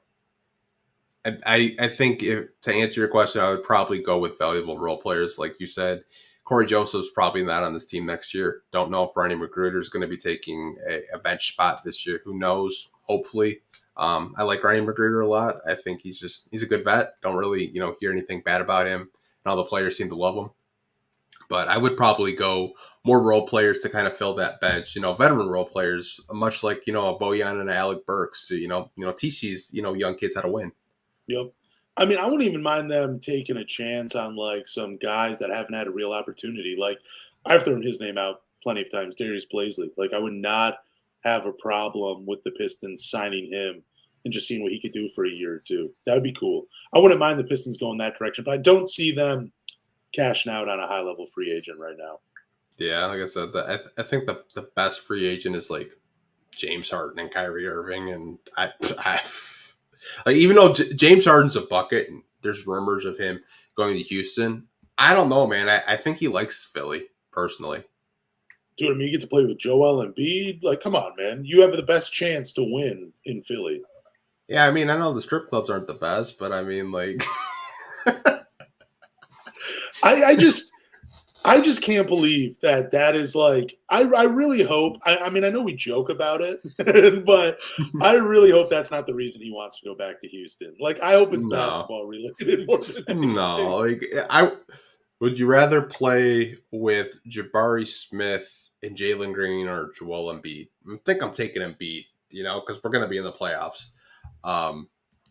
And even with Udoka, I don't even know if that would they could make the playoffs with a James Harden and all those young guys. They'd have to trade half of their young core to even try to be a top seed. Wouldn't it be crazy if Sengun is the youngest, he's the guy from their young core that remains? I have a feeling he would remain a Houston Rocket over a Jalen Green even right now. Yeah, like I said, and that's no disrespect to Jalen Green. If I were the Rockets, I would build around Sengun. That's just me. But hey, I'm not a Rockets fan. Just like all their draft picks. This is a question that we've had a couple of times. We've even had James Edwards kind of hint at it because he's been on the podcast, I think, twice. Yeah, twice. Yep. Any possibility Jeremy Grant might return? I'm going to go ahead and say there's never a 0% chance of something happening. So there is a possibility of Jeremy Grant returning. I just think it's very unlikely. It's fun to think about, but I feel like the Pistons would go, they would just go in a different direction. I think they would rather draft someone younger with the same type of skill set and try to build on it than going back and finding him. Because I don't even know if Jeremy Grant moves the win needle that much coming back to this Detroit team. And I say that a lot on this podcast. I love Jeremy Grant. It was fun to watch him in Detroit. I just think that era is done, and he's never going to be a Piston again. Yeah, I mean, when he was here, it was just so much isolation basketball. Yeah. So where he was waving off Cade Cunningham a lot in his isolations. I think Jeremy Grant is probably one of the, better two-way forwards in the NBA. But I don't think, even though James said, there's a chance that, the Pistons might sign him, if that was like their big fish, their B-plus player, I don't know. Like if I'm a Piston fan, I would wonder like what the pecking order would be with Cade and Jaden Ivey and Jeremy Grant. Like if Jeremy Grant's going to go back to, being, that, 25 shots a game and making like 10 to 12 of them, like I'm not happy with that. Yeah. Like, I'd rather have Cade and Ivey get those shots than a Jeremy Grant. I want a 3-and-D wing that is maybe a second or third option. I don't want a guy trying to be the guy trying to average 30 and we're losing by 10 to 12 points every night. Nothing against Jeremy Grant. I just don't think he's a top option on a playoff team. I think, even in Portland, he was like maybe a second or a third option. Because you had Dame and you had Anthony Simons there, who's a rising star. It's just, I like Jeremy Grant. It's just, I don't think he's going to return to the Detroit Pistons. I think that was, just one of Troy's, first moves. And it was a good one because it did get you Jalen Duren, but I think I would be out on him. Yeah, he's like in that tier now with like the Kyle Kuzmas, the Tobias Harrises, those type of forwards. Like I think he's in that tier. And I don't know, man. I would rather them go for a 3-and-D guy that has less ability as a shot creator and isolation player. Because I think that would be more beneficial to the Detroit Pistons moving forward than bringing Jeremy Grant back. Because you're right, like that isolation was just too much at times. Checking off Cade, that was crazy. Yeah, I mean, we'll answer one more question because this is a former Piston, and we did actually talk about him in the beginning of this broadcast earlier. Would you bring back Bruce Brown? Oh, in a heartbeat, bro. In a heartbeat. I'd bring Kentavious Caldwell-Pope back in a heartbeat. I love those two dudes playing in Denver. Bruce Brown, I mean, he would be, what is his position, 1 through 5 now? It's just crazy. He can fill so many roles for you. I would bring him back. That'd be fun I don't want to bring him back as a starter, but I would bring him back as a complimentary high-end role player because I think that's what he is in Denver. And I think he is a type of player that his skill set brings you wins. And maybe not brings you wins, but contributes to winning. Yeah, I still don't understand that trade. Zon Musa for Bruce Brown. That trade never made any sense to me. But would I bring him back? Absolutely. I think defensively, great defender. I think since he's left Detroit, he's grown so much as a playmaker and his ability to catch and shoot and make corner threes. Like, I don't know. You should look up his corner three percentage, man. It's wild. Isn't it better on the right side than the left side? Yeah, it's something like wild like that. But like, he'd be a good bench piece. I know someone asked, like, would you rather go after, big fish or go for role players? To me, that's a role player I would go after. Yep. It probably wouldn't cost you a whole lot. No, I would definitely bring Bruce Brown back. He'd be awesome, man. For sure.